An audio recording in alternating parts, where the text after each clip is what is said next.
सिर्फ 1 मिनट, कभी सोचा आपने कि अल्लाह ताला ने आपको हवासे खमसा की सूरत में ये जो 5 नेमतें अता की हैं वो आपकी फैसला साजी के लिए कितनी मुमिद और कितनी मुआविन हैं। आंखें अता की हैं देखने के लिए, कान दिए हैं सुनने के लिए, नाक दिए सूंघने के लिए और जबान को दी है चखने के लिए, और इसी तरीके से एक 5वीं सलाहियत है छूने की सलाहियत, यानी सुनने की सलाहियत, देखने की सलाहियत, सूंघने की सलाहियत, चखने की सलाहियत और छूने की सलाहियत। ये वो सलाहियतें हैं जो हमें मुख्तलिफ किस्म के खतरात से आगाह करती हैं। कोई खाना आप जबान पर रखते ही आपको महसूस होता है कि ये तो बासी है, सड़ा हुआ है, आप फौरी तौर पर छोड़ देते हैं। अगर ये सलाहियत ना होती तो कैसे मालूम होता। रात के अंधेरे में किसी चीज पे आपका हाथ पड़ा तो हाथ से आपको महसूस हुआ कोई चीज रेंगती हुई कि ये तो शायद सांप भी हो सकता है। ये छूने की सलाहियत थी जिसने आपको खतरे से महरूम रखा। और फिर बसारत और बसीरत, इसका तो कोई जवाब ही नहीं है। फिर अल्लाह ताला ने हवासे खमसा अता करने के बाद हमें एक छठी हिस्स ये और अता कर दी, और वो छठी हिस्स ये थी कि जहां पे इत्तेफाक से हम इन 5 में से किसी सलाहियत से कोई काम ना ले पाए, कोई फैसला ना कर पाए, तो हमारी छठी हिस्स हमें आगाह करती है कि कहीं कोई खतरा है, कहीं कोई चीज है। हमने ये क्या किया है कि अपने हवासे खमसा और छठी हिस्स जो अल्लाह ताला की अता की हुई नेमतें हैं उनकी जगह पे हम एक 7वीं हिस्स और लेकर आ गए हैं, और हमारी सारी फैसला साजी उस 7वीं हिस्स की बुनियाद पे होती है। यानी जनरल पब्लिक परसेप्शन क्या है, लोग क्या कहते हैं। हम अपनी अक्ल से फैसला नहीं करते हैं बल्कि हम हुजूम देख के फैसला करते हैं। ये हमारे मिजाज का एक हिस्सा है।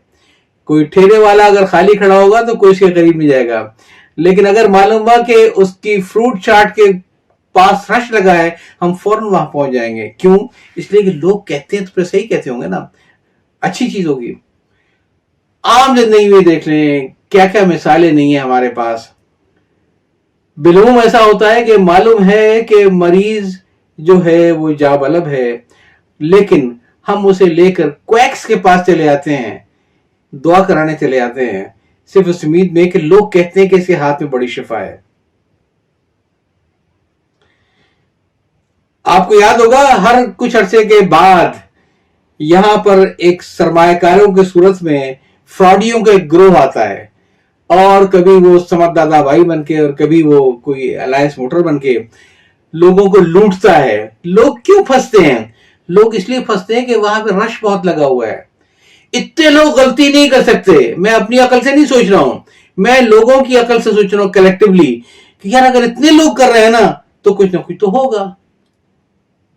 सियासी मैदान की मैं आपको मिसाल नहीं देता, आपको अच्छी तरीके से मालूम है कि हमारे बहुत सारे परसेप्शन से इसलिए हैं कि ज्यादा लोग क्या कह रहे हैं। ज्यादा लोग अगर कह रहे होंगे तो वो तो सही होगा ना, आखिर ये तो नहीं कि गलती हो। याद है मुझे कराची में एक बड़े बड़े सावधान का जुलूस था भुट्टो साहब के जमाने में। एयरपोर्ट से बंस रोड तक पहुंचना मीलों लंबा जुलूस था, घंटों लग गए थे। हर आदमी समझ रहा था कि भाई यही तो है निजात दहिंदा, लेकिन आम जिंदगी में मालूम यह हुआ कि उनकी कोई सियासत में अहमियत नहीं थी। लोग इसलिए पीछे लग लिए कि लोग ज्यादा ही कहते हैं।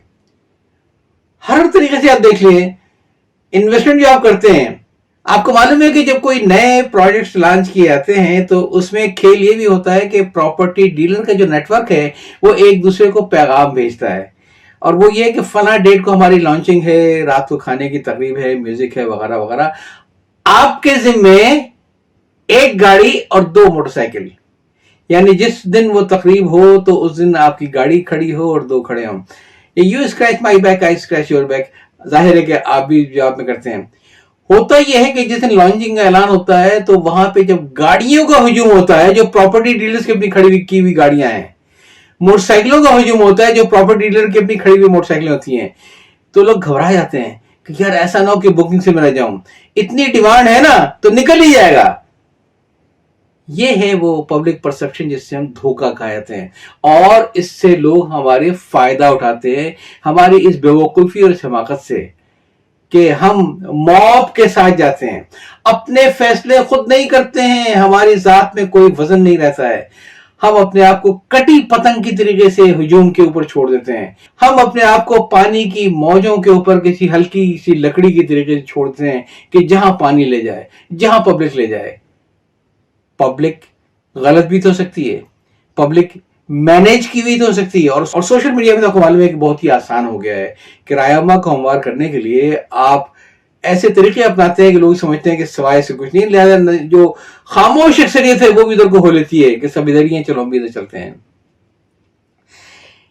एक बार ऐसा हुआ कि दिल्ली की बादशाही मस्जिद में जुमे की नमाज में हमेशा बड़ा रश होता था, दूर दूर से लोग आते थे। तो जो मुख्तलिफ फकीरों के जो ठिये बने हुए थे वो हर एक के अपने मखसूस थे, अपने मखसूस वक्त पे आके बैठते थे रास्तों के ऊपर, हर रास्ते पे, ताकि जब लोग आते हुए और जाते हुए को भीख देंगे। तो हर एक की मखसूस जगह थी, मखसूस वक्त थी। एक दिन एक इत्तेफाक से वक्त से बहुत पहले आ गया, उसको वक्त अंदाजा नहीं था। आया तो हर तरफ सन्नाटा था, अकेला बैठ गया। थोड़ी देर बाद एक फकीर आया तो उसने कहा क्या बात है, कोई नजर नहीं आ रहा है, तुम अकेले हो? क्योंकि ये तो थे लेट लतीफ, हमेशा से लेट आते थे। तो जनाब जब थोड़ी देर में शहर के कोने कोने से आने वाला हर फकीर उसको आके ये इत्तला देता रहा कि मैं तुम्हें बताने के लिए आ गया था, किसी को पता हो या शायद न पता हो, फला नवाब साहब की हवेली के ऊपर आज चूंकि राशन और कपड़े बट रहे हैं तो मैं तो वहीं जा रहा हूं, और कोई आए तो उसको बता देना। कुछ देर बाद वो फकीर परेशान हो गया कि ऐसा तो नहीं कि वहां पे बाकी राशन बट रहा है, इतने सारे लोग बता रहे हैं, और ये इत्तेफाक की बात है कि मैंने भी अफवाह फैला दी थी, कहीं ऐसा तो नहीं है कि मैं मारा जाऊं। चुनांचे वो फकीर भी पब्लिक परसेप्शन के बायस सब छोड़ छाड़ के लाठी उठा के चल पड़ा। कहने का मतलब ये दोस्तों कि आप दिन रात देखते हैं स्टॉक मार्केट के अंदर जब प्राइसेस बढ़ती चली आती हैं तो लोग आगे बढ़ बढ़ के खरीदारी करते हैं, और जब ये देखें कि जरा मंदी आ रही है तो सारे शेयर बेचना शुरू कर देते हैं। ये नहीं सोचते कि आज जो हम शेयर बेच रहे हैं कोई तो खरीद रहा होगा। वही जो स्टॉक मार्केट की बड़ी 3-4 शार्क मछलियां हैं जिन्होंने 32-32 टिकट बेनामी लेकर रखे हुए हैं, अफवाहें फैलाते हैं, मंदी कराते हैं, पीछे खरीद लेते हैं माल ये, और फिर जब मार्केट को ठीक करते हैं और दाम उठता है तो हम अपनी चीजों को सस्ता बेच के खुद ही महंगा खरीद लेते हैं। ये है जनरल पोजीशन। तो कहने का मतलब ये है दोस्तों कि अपने दिमाग से सोचें, किसी और के दिमाग से नहीं सोचें। जरूरी नहीं है कि जमहूर जो कहती हो वो सही कहती हो, बल्कि आपका शऊर जो कहता है वो सही कहता है, और शऊर को कहने के लिए न्यूट्रल होकर अपने ख्यालात खुद कायम कीजिए।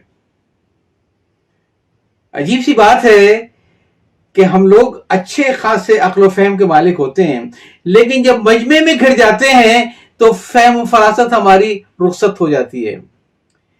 वो कहते हैं ना कि एक बार ऐसा हुआ कि कोई ताजिर किसी इलाके में माल ज़ियारत लेके जा रहा था जो गधे में से लादा हुआ था।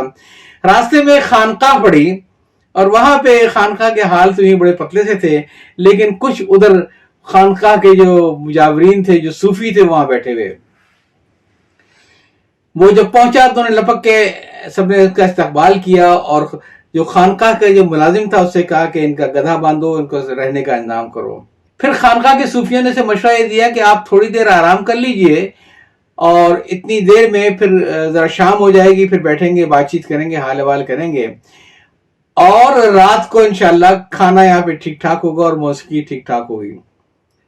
वो बेचारा सोने चला गया। कहने को तो उन्होंने कह दिया, लेकिन उनको तो मालूम था कि हम तो खुद फाके से हैं, जो पिछली सौगातें आई थी सारी खत्म हो चुकी हैं, इसको कहां से खिलाएंगे, हमारे तो अपने खाने को लाले पड़े हुए हैं। एक सूफी ने आंख का इशारा किया, उस्ताद ये गधा मार लो इसका। तो क्या बात कर रहे हो भाई, वो इधर आया है, गधा उसने बंधवाया है, वो तो हंगामा कर देगा गधा चोरी करने का, और ये तो चोरी तो हराम है। कहने बहुत दिन हो गए कोई अच्छा नहीं खाया है। मुलाजिम से सबने मिलकर कहा कि भाई इसका गधा बेच के आ जाओ, और साथ में बहुत सारा खाने पीने का सामान, कोई फल, कोई ड्राई फ्रूट, कोई पीने के लिए मशरूब मशक और मशरूब के मगरिब जो भी मिल जाए, ये सब तुम लेके आओ। मुलाजिम अलग परेशान के वो तो मेरे गले आएगा। कुछ सूफियों ने समझाया भी कि भाई ये तो हराम है।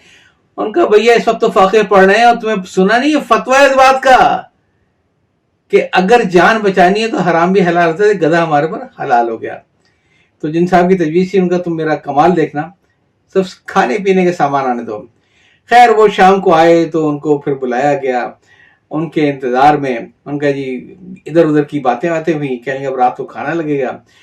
رات کو کھانے پہ جناب ایک سے ایک نعمت ہے شائقین رکھی ہوئی ادھر یہ، اور بہت عمدہ قسم کے پھل اور مشروبات اور کھانے پینے کی دیگر چیزیں، اور ساتھ میں ایک موسیقی کا اور ایک قوالی کا اور ایک حال کا انتظام بھی تھا۔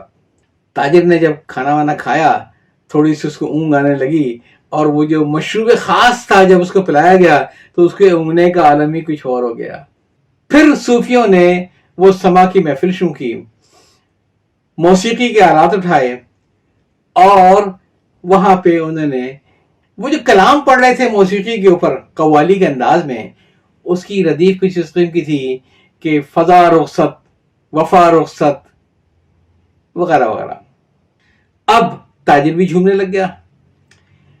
تو جب وہ کلام اپنے عروج پہ تھا تو انہوں نے اس کو گھیر لیا تھا کہ اس کو پیڑھی پہ بٹھا دیا، مونڈے پہ بٹھا دیا، اور سارے صوفیوں نے اس کو گھیر لیا، اور جب وہ حال کھیلیں تو وہ تاجر کے گھٹنوں پہ بھی زور سے ہاتھ مار دیں جب وہ مصرع آئے، اور جب وہ تاجر دیکھے کہ سارے اس کے اوپر جھوم رہے ہیں تو وہ بھی تکرار شروع کر دے اور جھومنا شروع کر دے، وفا رخصت، وفا رخصت، وفا رخصت، جفا رخصت، جفا رخصت۔ جب حال اپنے عروج پہ پہنچا تو پھر ایک نے آواز لگائی، گدھا رخصت۔ اب سب نے مل کے یہی تکرار شروع کر دی، گدھا رخصت، گدھا رخصت، گدھا رخصت، گدھا رخصت۔ اس کے بھی گھٹنے پہ بار بار ہاتھ مارتے رہے اور وہ بھی یہی گاتا رہا، گدھا رخصت، گدھا رخصت، گدھا رخصت۔ اب وہ نوکر پہلے سے طے شدہ پروگرام کے مطابق آیا، اور آنے کے بعد اس نے کچھ مخاطب ہونا چاہا تو وہاں تو کیفیت ہی دوسری تھی، جذب کی کیفیت تھی، اور وہ تاجر گدھا رخصت، گدھا رخصت، گدھا رخصت، گدھا رخصت۔ نتیجہ یہ ہوا کہ جب رات گئے محفل ختم ہوئی اور وہ سونے چلا گیا، اور صوفی حضرات سارے کھسک لیے وہاں سے، اور ملازم اکیلا رہ گیا۔ صبح اس نے ملازم سے کہا کہ بھئی سارے کہاں ہیں؟ کہنے لگے وہ چلے گئے ہیں، آپ سے ملنا چاہ رہے تھے، آپ سو رہے تھے، سلام کہا ہے۔ اس نے کہا چلو ٹھیک ہے، میرا سامان لدواؤ میرے گدھے کے اوپر، چلتے ہیں پھر میں بھی۔ تو اس نے کہا جی گدھا تو رات چور لے گئے۔ کیا مطلب ہے؟ کہنے لگے یہی محفل میں سب بیٹھے ہوئے تھے اور محفل سما چل رہی تھی، اس دوران چور آیا اور چور آ کے آپ کا گدھا کھول کر لے گیا۔ اس تاجر نے ہنگامہ کر دیا، میں بیٹھا ہوں، میرے سامنے سے میرا گدھا چوری کر کے لے گیا، تم نے مجھے بتایا کیوں نہیں؟ میں تمہیں قاضی کے پاس لے کے جاؤں گا۔ کہیں سرکار چھوٹا آدمی ہوں، لے چلیں آپ مجھے قاضی کے پاس، لیکن میں تو قرآن پہ ہاتھ اٹھا کے بتاؤں گا کہ میں تو بار بار آپ کو بتانے کی کوشش کر رہا تھا کہ کوئی آدمی آپ کا گدھا کھول کے لے آ رہا ہے، اور آپ کہتے ہیں گدھا رخصت، گدھا رخصت، گدھا رخصت۔ میں تو سمجھا کہ آپ نے شاید عطا کیا ہوگا، آگے جو بھی قاضی فیصلہ کر لے، آپ حلف اٹھا کے ضرور بتائیے گا کہ کیا آپ نے مجھ سے بار بار یہ بات نہیں کہی تھی، گدھا رخصت، گدھا رخصت؟ تو جناب علی کہنے کا مقصد یہ ہے کہ اپنے عقل سے فیصلے کریں، لوگوں کی کلیکٹیو وزڈم پر نہ جائیں، وہ غلط ہو سکتی ہے اور لوگ گھیرا بھی لگا سکتے ہیں اس کمزوری سے فائدہ اٹھانے کے لیے کہ آپ سب کی آواز میں آواز ملا دیں گے۔ زیادہ باتیں میں کھل کے کہہ نہیں سکتا ہوں، سمجھ تو آپ گئے ہوں گے۔ جینے کے قرینے کی پلے لسٹ میں موجود باقی کلپس آپ کو پسند آئے تو اسے شیئر کرنا نہ بھولیے گا، تاکہ یہ تو ایک پیغام ہے جو میں چاہتا ہوں دوسروں تک پہنچے۔ یا چاہتا ہوں اللہ